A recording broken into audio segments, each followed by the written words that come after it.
Welcome back to Reading with Miss Michelle. Today we're going to read Wayside School is Falling Down by Louis Sachar, Chapter 3. If you have a copy, go get it so you can read along with me. Don't forget to help us out by liking, subscribing, and sharing this video with all of your friends. Chapter 3. BB's Baby Brother. Mrs. Jules asked Damien to pass back the homework. BB Gunn waited nervously. Except for art, her grades had not been very good lately. If she didn't start bringing home better grades, her parents said that they wouldn't let her stay up past midnight. She did her best artwork after midnight. Damien handed Calvin his homework, then Todd, then Joy. "Where's yours?" asked Calvin. "I don't know," said BB. "Did you do it?" asked Calvin. "Yes, I did it," said BB. "I worked extra hard on it. I hope Mrs. Jules didn't lose it." Damien finished passing out the homework. BB never got hers. "BB, will you come here, please?" said Mrs. Jules.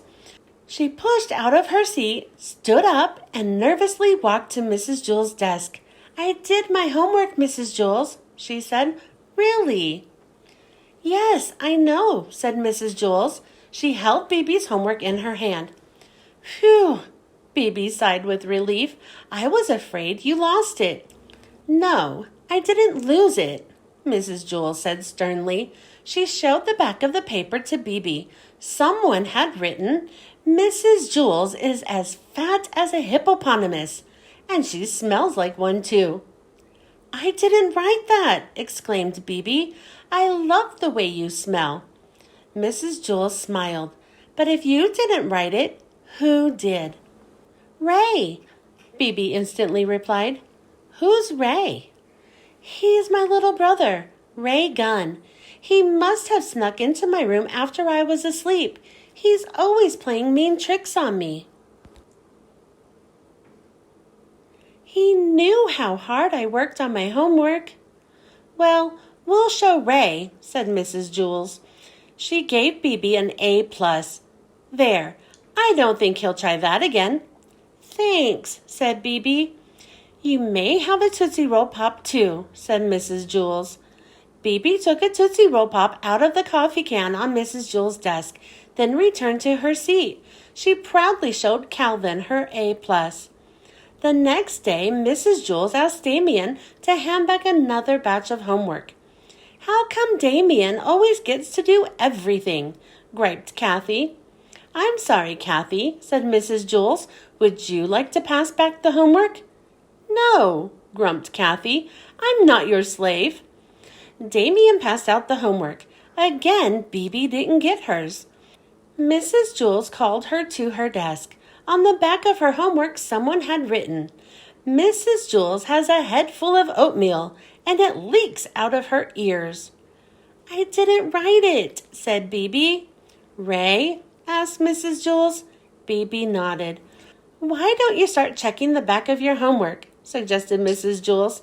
"I did when I woke up," said BB. "He must have done it after breakfast while I was brushing my teeth. We had oatmeal for breakfast." She shook her head. "I won't brush my teeth any more." "You have to brush your teeth," said Mrs. Jules. "My parents think he's such a little angel," BB complained. "He's always wrecking things, and then I'm always the one who gets in trouble. Why can't you be more like Ray?" they say. "Yesterday he threw all my underwear out the window. Then my mother yelled at me for it. She wouldn't believe that her little darling son would do something like that." Mrs. Jules gave BB another A+ and another Tootsie Roll Pop. For Friday, everyone had to write a report and read it to the class. BB wrote her report about George Washington. She stood at the front of the room and read it out loud. George Washington never told a lie. Not like Mrs. Jules. She lies all the time. That's why her nose is so big, and she snores when she sleeps. So Mr. Jules has to wear earplugs. Everyone was laughing. Bibi stopped reading. "What's so funny?" she asked. "Come here," said Mrs. Jules. Bibi shrugged, then walked to Mrs. Jules' desk. Mrs. Jules showed her what she had just read. "Did I just read that out loud?" Bibi asked. Mrs. Jules nodded. "I was just reading it," Bibi explained. "I wasn't listening." "It was Ray again, wasn't it?" asked Mrs. Jules. "Had to be," said Bibi. "Yesterday he put toothpaste in my socks. Then my mother got mad at me for making a mess and wasting toothpaste." Bibi got an A+ on her report and another Tootsie Roll Pop. After school, Mrs. Jules called Bibi's mother on the phone. "Hello, Mrs. Gunn. This is Mrs. Jules from Wayside School." "What's Bibi done now?" asked Mrs. Gunn. "Bibi hasn't done anything wrong," said Mrs. Jules. "She's a wonderful girl." "Well, that's a surprise," said Mrs. Gunn. "She's always causing trouble at home." "I wanted to talk to you about that," said Mrs. Jules. "I think you're being unfair to Bibi. I think she often gets into trouble when really Ray is to blame." "Ray?" asked Mrs. Gunn. "Yes, I know you think he's a perfect angel," said Mrs. Jules, "but some children can be angels on the outside and devils underneath." "Yes, that sounds like Bibi," said Mrs. Gunn. "I'm not talking about Bibi. I'm talking about Ray." "Ray?" asked Bibi's mother. "Who's Ray?" The end. Thanks for joining me for Chapter 3. Please check back for Chapter 4.